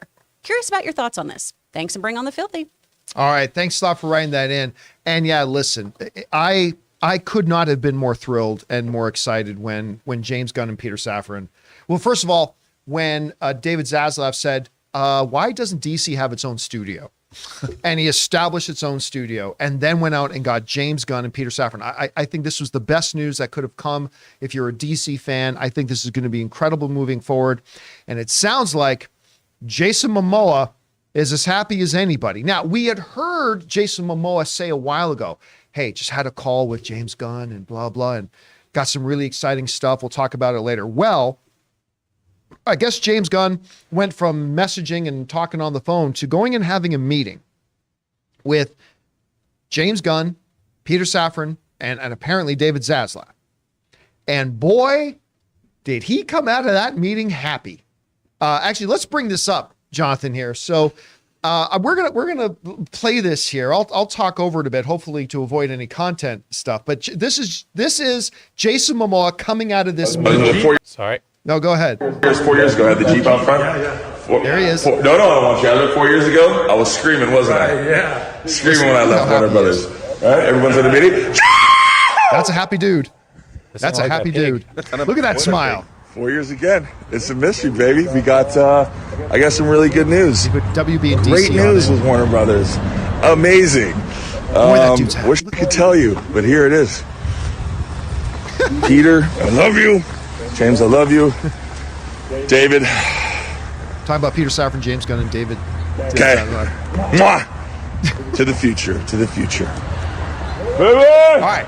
Picture me rolling. Look, it's very important to point out that this wasn't just a meeting at WB. He specifically put on his little video post DC, right? So, and he mentions by name James Gunn, Peter Safran. So, and Peter did produce both Aquaman movies. yes, he did. Well, and a number of other DC. Yeah, but I mean So- specifically with Jason Momoa. So he comes out of there thanking James Gunn, saying, I love you, James Gunn, love you, Peter, love you, David. So that's all great. It's DC. All right. You know, we were talking beforehand. I think it might have been Jonathan before the show started today. It's like, okay, but I mean, look, that was a happy looking man. It was. That I don't know if he looked that happy the day his children were born. By the way, I have no idea if he has children, but He does. He does. he does. Okay, there you go. I bet he didn't look that happy. So, because that was a happy guy. So it might have been Jonathan brought up beforehand. It's like, okay, let's say you just got told we're going to do Aquaman 3 and 4. I mean, he's done a couple of Aquaman movies. Does Jason Momoa come out of a WB meeting that happy about, oh, we're going to do a third? I mean, I'm sure he'd be happy, but does he get online screaming and yelling, going, "Wah!" I don't know, like whatever about getting a third movie? I don't know. Now, look, the rampant speculation, of course, is that it's Lobo, which he has said in the past he would like to play. I mean, bring up that website again, Jonathan, because that image, I love that image at the top. That's obviously an Aquaman image that somebody did a brilliant Photoshop on. Looks like something Ray would do. That dude was born to play Lobo. Now, again, we don't know that it's Lobo or something. So, Rob, to me, there's only two explanations. And of course, there could be 1,000 we're not thinking of. But to me, two are standing out. One is, if it's Aquaman, because I don't believe it's just Aquaman 3. If it is Aquaman, which I don't think it is, but if it is, they just sat down with him and said, all right, I want, like James and Peter talked to him. It's like, we want to build the entire future of DC around Aquaman. That Aquaman is now going to be the center of what we're building our DC universe out as. If that's what they told Jason, I think you could get that kind of reaction, right?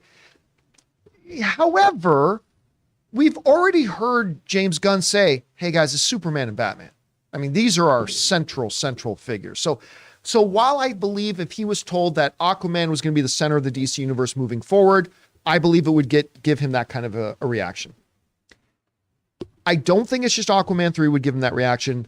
And so I'm left with Lobo.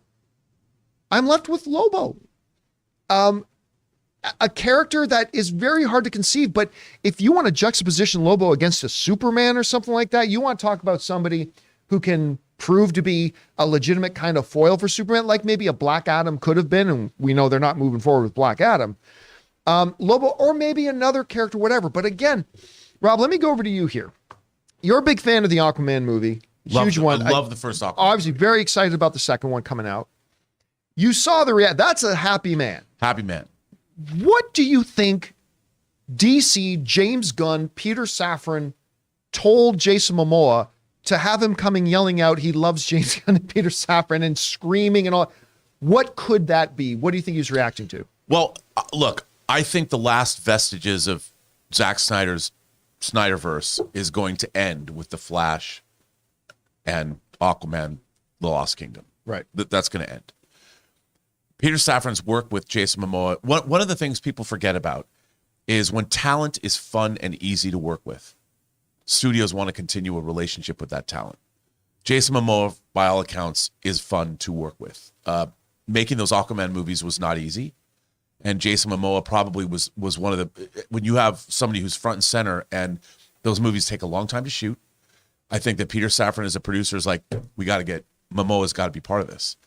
And I think that the Lobo, I don't know if they're going to make Lobo, but dude, if I was a betting man, and if we're going to go over or under whether this news is about Lobo, I would say it's over 75%. Because people love Lobo. Jason Momoa was born and bred to play Lobo. I don't think that there's any, I mean, look, come on. That's just him. That's Jason That's Momoa. Jason Momoa. That's him with insane clown costume I makeup on. can't imagine. Jason Momoa crossbreeding with Rob Zombie a little bit there. Yeah, I can't imagine an actor playing a comic book character that would be better than this casting. And they know that. And Lobo is the kind of character that James Gunn gravitates toward. I mean, plus Lobo has a really interesting place in the DC universe. He can do a lot of things. You know, he can go with a lot of different characters. He can be on Earth stories. He can be in intergalactic stories. Yes. You can put him in a movie with Batman. You can put him in a movie with Superman. He's a very, very flexible tool. Absolutely. And so by making, and first of all, you know, by making him that character, you don't necessarily have to spend $300 million making a Lobo movie. Now, a Lobo movie ain't going to be cheap. But again, they're looking to do things. I think it's a brilliant move. And I think that they probably told Momoa that this is a versatile character. And we see him being used in multiple other movies in addition to doing your own trilogy of Lobo films. It makes sense. And you know what? That's what made him so happy. He's going to play this iconic character that in his mind, probably he's going to have more fun than ever. And I think it's a good bet to think that that's exactly what we're going to get. Chris, let me make this statement and tell me what you think about it. Okay. And I am not saying they are identical characters at all, but Lobo could be, when you've looked at the various iterations, Lobo could be DC's Deadpool. I mean, I think for in sure. a lot of different ways. So let me ask you that, by the way, we need to point out here, we have not heard from anybody, no sources, no studios telling anybody that he's going to play Lobo. Yeah. This is all fan speculation. But it does kind of line up. So, Chris, you know, you see that happy man coming out of that building. What's he celebrating? He's celebrating being Lobo. You think I think that, yeah, he's definitively. celebrating being Lobo. Which, I mean, Rob, I'm so excited for you because this could tie in Omega Men. Well, yes. Which would be rad. And the man who'd get us. That was The by man accident, who but there you go. don't send me your scripts, please. That was accident. The Omega Men which is Guardians of the Galaxy. I could see James Gunn directing, and maybe not because it's similar to what he's already done. But bringing that in for boy, sure. would I love to see It'd the be Omega really, Man. really cool. You could have him be part of the Red Lantern Corps because that happens at one point. He crosses over in the comics too with non-DC characters like Judge Dredd. I mean, you can do so much really rad stuff with him. So I think this is, a really, really fun possibility for him because I know some people in the chat too, hey, he should stick to Aquaman. This seems like a downgrade.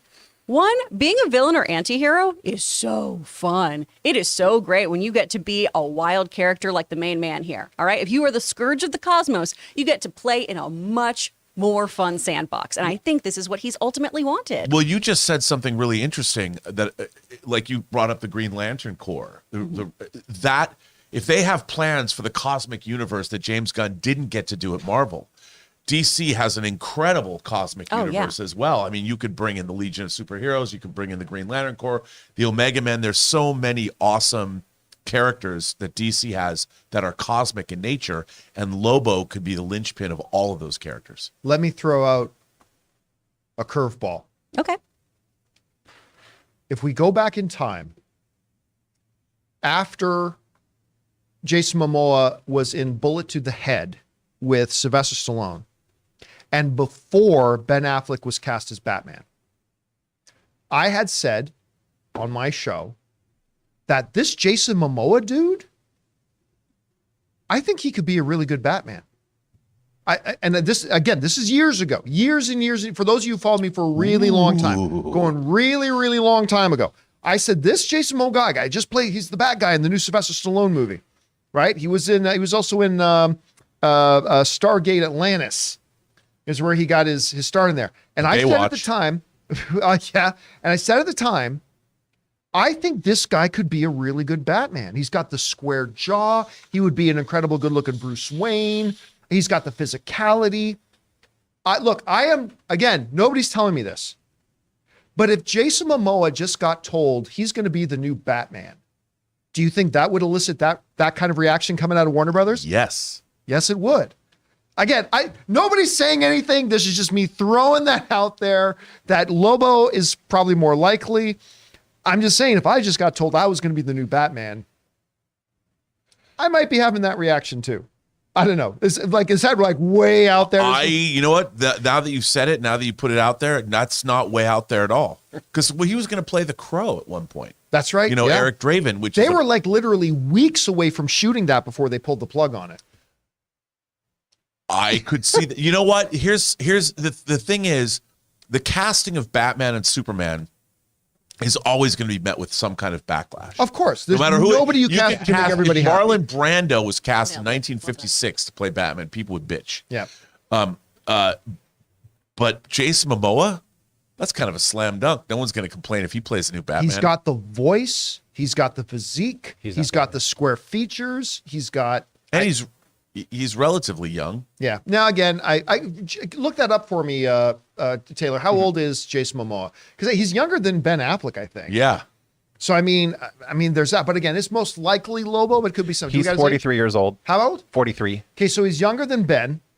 He's he could play Batman for a good 10 years. He could, but if you look at his current casting, what he's gravitating towards lately, though, it's been more fun, wacky, weird kind of stuff. He likes a level of flamboyancy that I don't think Bruce Wayne could afford him. He was really good in Slumberland. He's so good in Slumberland. He was really good in Slumberland. Oh, he's a great flip. All right, guys, question is for you. What do you think that James Gunn and Peter Safran told Jason Momoa that made him come out of Warner Brothers, those offices, so freaking happy and excited? Maybe it is just, hey, we're going to do Aquaman 3. Maybe it's Aquaman's going to be the center of the DC universe moving forward. Maybe it's you're going to be Lobo. Maybe it's you're going to be Batman. Maybe it's you're going to be Superman. Maybe you're going to play Robin. I don't know. What do you think they told him that got him this excited? Whatever you guys think, jump down to the comment section below and let us know your thoughts. I would pay good money to see Jason Momoa as Robin. Anyway, guys, with that down, we're now going to open up the super chats and start taking your live comments, theories, questions, opinions, whatever, here on the show. And so we're opening up the super chats. Jump on in there and start firing those in. Now, before we get to those, We are going to take a second here and thank a couple more sponsors of our show today, the great folks over at Rocket Money and Ryan Reynolds' own Mint Mobile.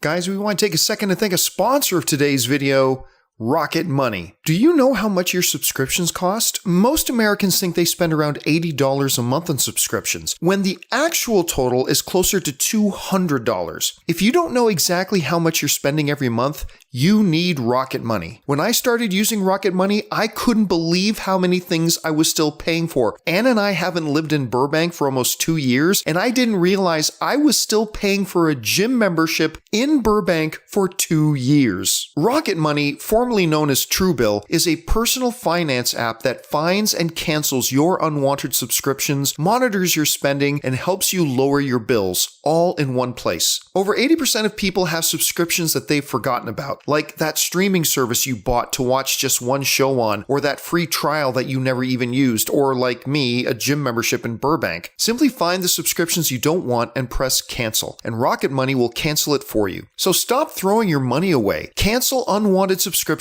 and manage your expenses the easy way by going to rocketmoney.com/Campea. That's rocketmoney.com/Campea.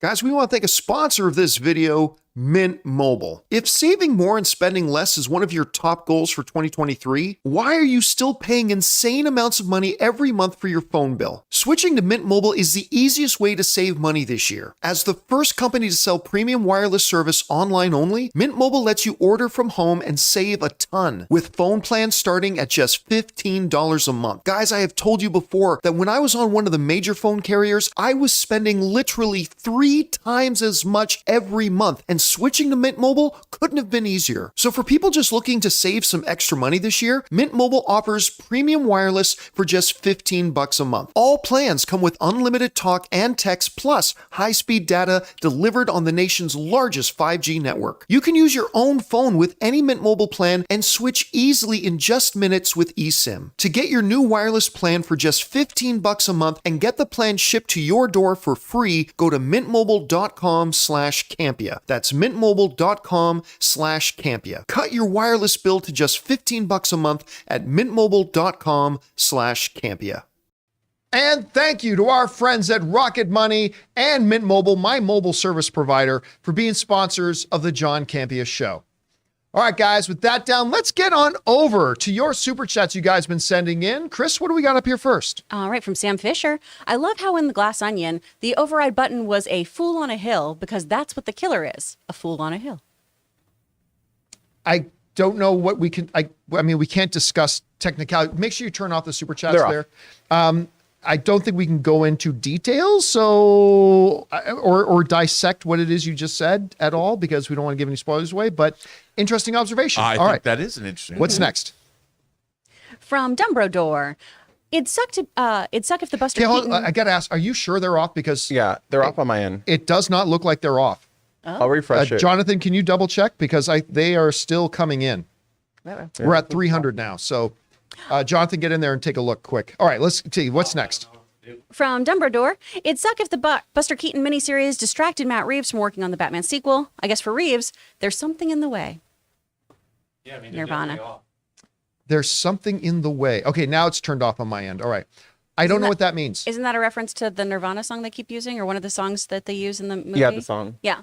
Yeah, for sure. Oh, is that what it is? Okay, whatever. Clever. All right. What's next? From Dumbledore again. The Batman came out in March 2022. Gotham Knights is coming out in March 2023. Amazing how the Batman franchise can potentially go south in a year. LOL.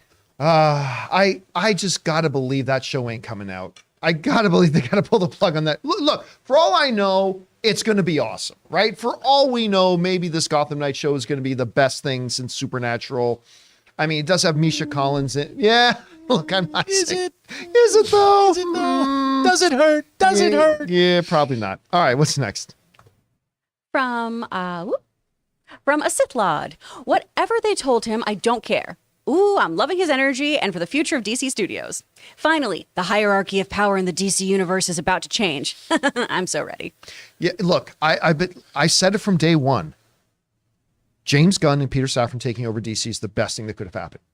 There are DC fans who didn't understand that and didn't realize it, but I wonder if now seeing guys like Jason Momoa and others getting excited. Listen, I think the future is brighter for DC today than it has ever been. I look, DC has had some great success. I've liked almost every DC movie, with the exception of like Birds of Prey or whatever. I've liked every DC movie that's come out, but I think the future right now is far brighter. You got the guy that Kevin Feige kind of anointed as his main lieutenant in James Gunn to look after entire sections of the MCU before things fell apart there. The guy who made Guardians and made one of the best DC movies with Suicide Squad, made the best DC television show ever, I think, in Peacemaker. And now this guy's running. I'm telling you what, there's a reason Jason is so excited. And I think the whole future is going to be that way. We'll find out, though. It's easy to get excited until the first movie comes out and it's crappy. But for now, I remain optimistic. All right, what's next?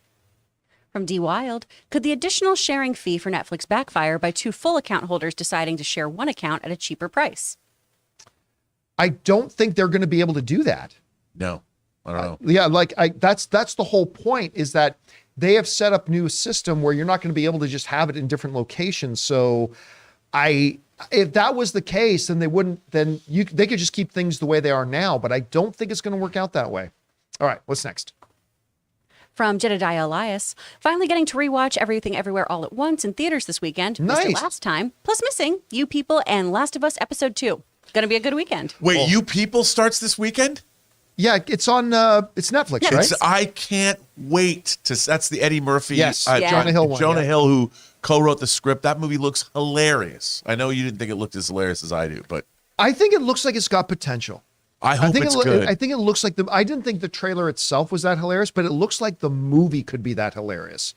So, but I mean, for me, it's all about The Last of Us episode 2. Right. I mean, we got some good stuff, man. Yeah, I got some good stuff coming. All right, what's next? From Alex Mata, first 3 episodes of Vox Machina were awesome. So excited for the rest of the season. Didn't get to see it because Ann and I went out last night. Ann and I had to go out last night, did not get a chance to see it. I'm definitely going to sit down and watch it either tonight or this weekend. I didn't even know that they dropped the first 3 episodes, which I should have known they did because they did that with season 1. Very excited about it. Can't wait to watch it. All right, what's next? From Marcus Penner, Batman 2 doesn't get made. Can't run 2 Batmen. You risk fatigue with 2 trilogies that limit each other creatively, and 1 poor Batman film affecting the others on alternate release. Nope, that's simply not true. I mean, we've kind of seen it played out. It really wouldn't matter or affect anything like that at all. We've seen certain things go south on TV, didn't affect the movies. We see things go south in one medium or the other. It really wouldn't. Listen, the general movie-going audience is not as dumb as we think, as a lot of people think they are, right? There is no confusion. There's no confusion. There might be a moment of, wait a minute, that guy's Batman? There might be a moment of confusion, but a 4th grader explaining, yeah, that's a different thing. This is a different, it's settled it. I know a lot of people thinking, how are they going to do a separate Joker movie? And they did, and it was fine, and nobody lost anything. So yeah, they absolutely can. It's not going to be an issue. Obviously, you want quality. Quality is ultimately the bottom line. But if like the DCU Batman shits the bed, it's not going to affect the Matt Reeves universe Batman at all. Like it really won't. So I don't think there's going to be a problem with that. All right, what's next? From Stubble McShave, love the new Vox Machina episodes 1 through 3. Did you see them? Again, not yet, but I'm going to this weekend. All right, what's next? From Suthius, finally watched Knives Out and Glass Onion. Enjoyed both very much, and Blanc is my new favorite character. Looking forward to 3rd movie, Wooden Pumpkin. I'll tell you what, Ryan Johnson now has that new series Poker Face, which I saw Variety describe as kind of a new Glass Onion story or a new Knives Out story every week, because it's like an anthology mystery thing or crime solving thing. And it's like, I'll tell you what, I would watch a Benoit Blanc series. I would totally watch a Benoit Blanc. I love this character. I love these movies so far. I could watch him every week. All right, what's next? From Johnny Wiener, I do believe video game movies could faithfully adapt to the source material. Last of Us proves this, but I think why a lot of them have been failing is they're designed for gameplay, not storytelling. And again, certain games like Last of Us lend themselves to having a more faithful telling of it. Many other games don't. You know, we were talking about this the other day, Rob, that a lot of other games, you can't just do a faithful adaptation of it because that won't translate as well. Some stories in certain video games require less adaptation. Some require more. How do you see that? Well, yeah, I mean, the thing about The Last of Us, the game itself, we talked about this the other day, is that the gameplay and the character, the storytelling were essential components together. Right. Like they really went out of their way to, and the gameplay itself extended, it was very much part of that story. So it's unique. I mean, there's a reason why it holds the place that it holds in the hearts of gamers, and why it won all the awards that it did, and why it got all the acclaim that it did, because by design it was unique. And not a lot of video games have that synergy. So I think it is harder to adapt video games because, like you've said many times, it's about the gameplay, and it's hard to make a good video game that's also a compelling story. I mean, there's lots of video games I like that have good stories, like Mass Effect, or something. They're cool sci-fi stories, but could you make them into a TV series? Look at Halo. I mean, Halo's got cool stuff in it, but they really took liberties with the lore and the characters and what was going on, it wasn't as faithful as it could be. Now, I still thought it was kind of cool. I know it's not popular. I kind of enjoyed Halo. Yeah, I did. Yeah. I mean, I did too, but because I'm not the gamer that has played every iteration of Halo, but I think it's hard still. It's going to be hard to do faithful video game adaptations because they're not, first and foremost, the stories. They're the gameplay. All right, what's next? From Bobby Jackson. Well, John, I asked the question weeks ago, and now I have my answer. Looks as though there will be a John Williams documentary, and it'll be directed by none other than Steven Spielberg, as it should be. By the way, the official report does not say Steven Spielberg is directing it. We took a quick look at the report. We're going to talk about it on Monday. We decided, because it came in so late, we decided we're going to talk about this on Monday. But the first thing we looked for in the report was, does it say whether Spielberg is? It says Spielberg is spearheading it. It did not specifically say he's directing it. So we'll see, but we'll talk about it more on Monday. And I am very excited to hear the news. All right, what's next? From Darth Grant, the top 10 movies in history could all be $2 billion movies by the time Avengers Secret Wars comes out. That's a crazy thought. Yeah, I mean, look, we got another Avatar movie coming out in 2024. We'll then have Avengers Kang Dynasty and Avengers Secret Wars. I'll be interested to see how these Avengers movies do, because Avengers Infinity War and Endgame were the climax of an insanely high quality and highly popular MCU franchise up to that point. MCU is not what it used to be right now. So it's going to be interesting to see. Look, am I saying they can't be $2 billion films? Of course, I'm not saying that. I'm just saying it's going to be really interesting to see how they're able to, as we get through phase 5 here, if they're able to build that back up. All right, what's next? From In My Humble Reviews, me. I think Rob is right. Campea. All right, what's next? I don't know what that means. All right, what's next? From Darth Grant again. After the multiverse saga, where does MCU go in terms of stakes? Do we go back to smaller scale Loki Ultron threats? I would actually like that. No, I mean, look, we even saw in Ms. Marvel, as much as I loved Ms. Marvel, even in Ms. Marvel, they couldn't resist the thing of all of reality is at stake, right? That's the one thing that they have got to learn, to go back to what they were doing in phases 1, 2, and 3, where every once in a while you got to change gears, because it feels like even in Spider-Man No Way Home, it's like all of what we know is going to be overwritten. It's like every single time, it's like all of existence, all of the world, all of the universe. And like even in the trailer for Ant-Man, we hear Kang saying, all that you call life will come to an end. Oh, it's Tuesday. I mean, there's nowhere else to go with stakes. There's nowhere else to go. They got to start changing gears a bit. Also, who are they fighting in Secret Wars? Like, where's the conflict? There's no Doctor Doom yet. There's no Beyonder. There's no, like, what's going to happen?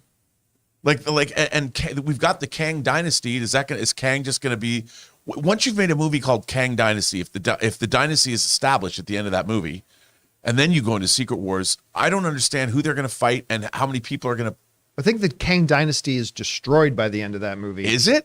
Probably. And then you go. Then you go to Secret Wars. I mean, I just don't think that Marvel Universe right now has enough going on. I'm like, how do you follow it up? Like you said, with Infinity War and Endgame, those movies were huge. The stakes were huge. The villain was Thanos, larger than life. Right now, what's going on in them? We don't even know what the Avengers team is. Who's in the Avengers? All right. What What's is the next? On the Avengers. lunchbox. Why is the Avengers? Why is it? From Brandon Nismadine, I think James and Peter told Momoa they want to transfer his casting as Aquaman to the new DCU in a rebooted Aquaman franchise.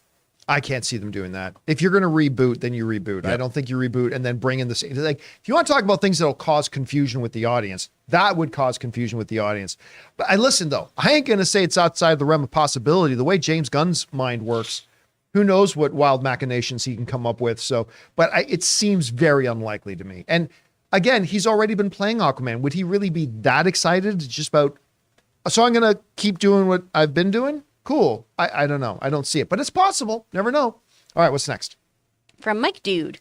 Over under 25%, Stephen Amell is in at least one other episode after episode 9 of the final season of The Flash. Maybe the finale? 0. They've already said he's in one episode. So I don't think there's any chance of him popping up again. Which, I mean, hey, it's at least nice that he's getting one more kind of appearance to kind of say goodbye, because, you know, it was well publicized that he wasn't all that happy with the way his character went out before. But I don't think we're going to see him in anything other than that one episode. But it's still great that he gets the one episode, so that's good. All right, what's next? I spilled my water bottle. Bummer upon me. Jasmine Jones, thank you, Taylor. Looks like Agatha Coven of Chaos has started filming and Cobra Kai is coming to an end with 6th season. Hopefully it ends on a high note. Yeah, I heard Agatha. I thought I heard it's starting to shoot this month. Maybe it's already gone in production. They did make an announcement earlier today about Cobra Kai season 6. We didn't cover it because who cares? I know a lot of people care about it. No, the reason we didn't cover it is because, like, they made the big announcement, Cobra Kai season 6 coming. It's like, didn't we talk on the show like 6 months ago that they've officially said Cobra Kai season 6 was going to be the final? Anyway, that's why we didn't cover it. But yeah, a lot of things happening. A lot of things happening right now. All right, what's next?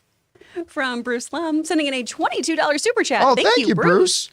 For those characters who die in Guardians of the Galaxy 3, what are the chances that those actors would move over to DC Studios, especially because of their relationship with James Gunn? Look, I take issue with this idea of moving over to. Yeah. There is this weird perception that fans have that, oh, if you are at DC, you must leave DC in order to be in a Marvel film. Yeah, that's not how it works. That's not true at all.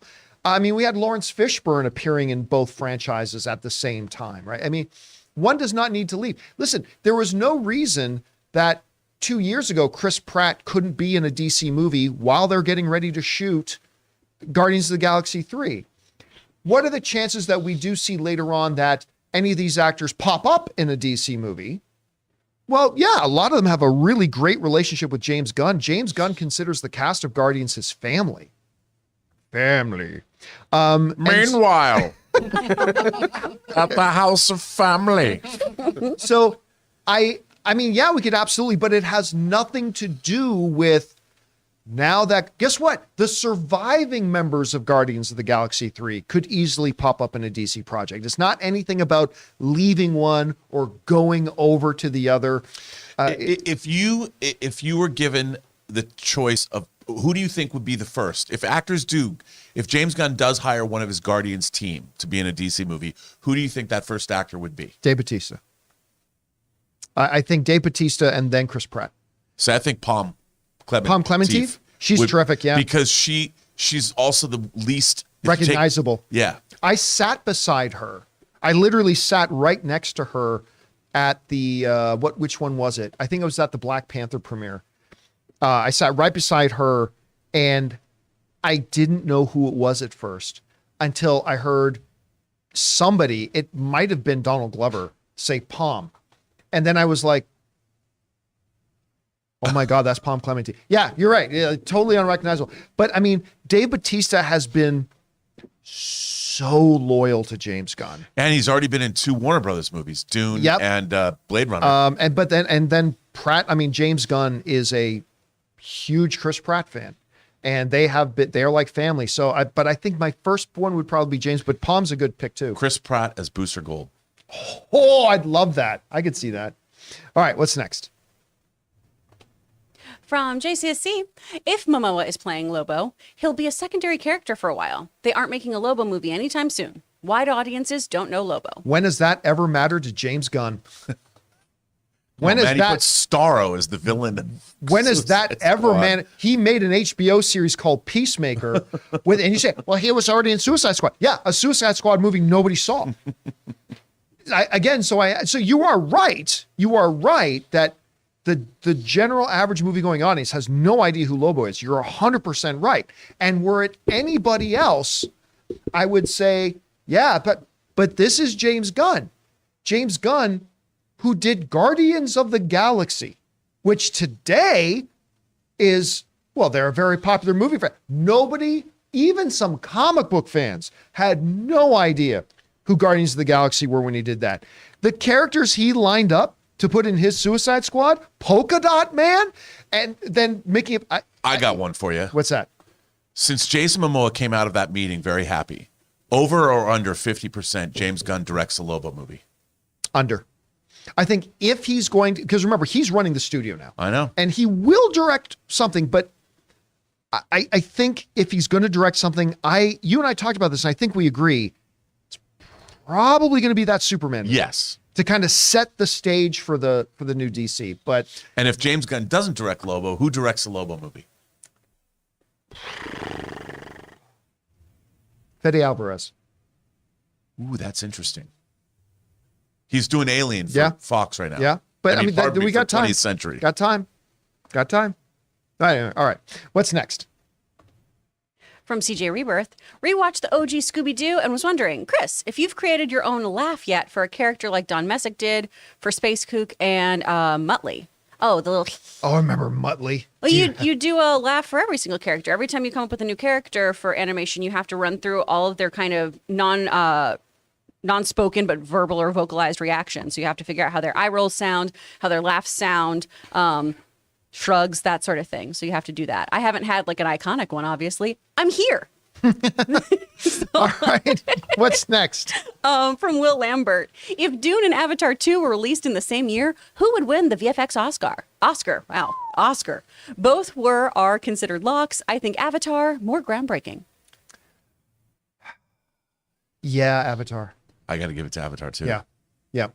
Even though I think Dune, there's an argument to be made that Dune has the greatest special effects in terms of a space movie or something ever done. But Avatar, the underwater stuff, come on. Yeah, it was crazy. And it's all They're in a CG tank. characters. And Yeah, it's all, insane. But I'll tell you what, I don't know that I've ever felt as immersed as far as photorealism as I just remember watching Dune on that big screen and going, everything about this feels real. Yep. Everything feels I don't even know real. how, like, I wouldn't even know how to explain it. Like, if I was directing a movie and I said, listen, I want it to look like Dune, I don't even have the words to say other than that you have to just make it look photoreal. I've watched that movie. I'm obsessed with that movie. And I keep looking for places. It looks, everything about it looks so good. Joey Boboy in the live chat saying, wait, Dune wasn't real? I mean, but that's how incredible it looks. It's incredible. All right, what's next? From Peter Cunnington, Cobra Kai announced final season with season 6. Yep. Again, it was confusing to me because they said that 6 months ago that Cobra Kai will conclude with season 6. I guess now they just made it official, but I thought it was official. All right. What's next? From David Sock and Lotion. Running out of lotion? How terrible. Yeah. I mean, listen, how else are you supposed to stay smooth? Right? You want to stay well moisturized. No one wants a crusty elbow. Nobody wants crusty elbows. There's Chris Carr's shirt. Wow. The OK channel. I know it's a younger Blue Beetle we're dealing with, but over under Booster Gold showing up in the new movie. Over under what? Yeah. In what new movie? Sorry, Blue what Beetle new movie. Blue Beetle the Blue movie. Beetle movie? I'm going to say under. Under what though? He didn't give us a number. Under anything. Under everything. Yeah. I'll Under there. assume by not giving a number, we'll say 50-50. I'll go under. Yeah. I think it's unlikely. Maybe they could drop some Easter eggs that might build up to something later though. But he's not the Blue Beetle. Yeah, see, it's not Jaime isn't the one that's known to be He's the not- one that he's hangs not out with Booster Booster Gold's Gold. buddy. Yeah, that's Ted Cord. Ted Cord, man. All right, what's next? From Vixter 5001, great to hear we're getting seasons 3 and 4 of Slow Horses. Also, In Our Aragorn is on pre-order, guys. Oh, I know. And you can get free shipping if you order from Toys Wonderland. That's not an endorsement. I'm just Is saying you In can. Art Hot Toys competitor? In Art, yes, they're more than Hot Toys. Oh, Yes, they're first releasing the Heath Ledger Joker, and it's got rooted hair, and it's insane. They're putting out Gandalf. They're putting out Twilight Boy Batman in both Batman and Bruce Wayne guises, and they just announced Aragorn, and it's insane. How do they compare price-wise? They're a couple $100 more. Well, the more We're looking $300 to $500. Are they sixth or quarter inch scale? Sixth? Really? And they're more expensive than Hot Toys. All right. But worth it. Okay. All right, what's next? From Lego Dude 11, John, did you see the new Invincible 3 trailer? It wasn't a trailer. It was so they put out it's an announcement piece, right? Oh. It's Invincible, and I forget the name of the one-eyed alien. Season 2, though, right? What's that? I said season 2 trailer, though? Yeah, I meant season 2. Okay. I just want to double check from that post. And the one that Seth Rogen does the voice of, we're basically, so when's the new season of Invincible coming? All right, it's coming late 20. So it wasn't really a trailer per se, as it was a little fun announcement thing saying Invincible coming late. And they didn't even give a specific date. They said late 2023. So looking forward to it. But yeah, it wasn't really a trailer. All right, what's next? From Mr. Holdbrook. Alan the Alien. Thank you, Ryan Markley, in the live chat. Appreciate that. Mr. Holdbrook. Rob, I was wondering if you saw the film Skinamarink and wanted your thoughts if you saw it. I have not. I was just talking with Taylor about that. I'm dying to see this movie after reading about it. Taylor, you just said you got your tickets, right? Yeah, I have my tickets for tomorrow at 4:20. 4:20. Right on, dude. I really want to see it, but I haven't yet. Maybe this weekend. But it's not playing around here, I don't think. It's it's playing at the Burbank 16. Yeah, that's a long drive for me. Yeah. All right, what's next? From Elizabeth Hirado. With the success of Top Gun 2, do you think Mission Impossible might make more money? I hope it does. I love this franchise. I mean, make more money than what? Make more money than Top Gun 2? No, it's not going to make more money. But more money than the last Mission Impossible. How much did the last Mission Impossible make, Taylor? If you want to look that up. What was the last one? Do you guys know? Mission Impossible Fallout. Well, I think was the last one. So I mean, I think this Mission Impossible could get close to $1 billion if it's good.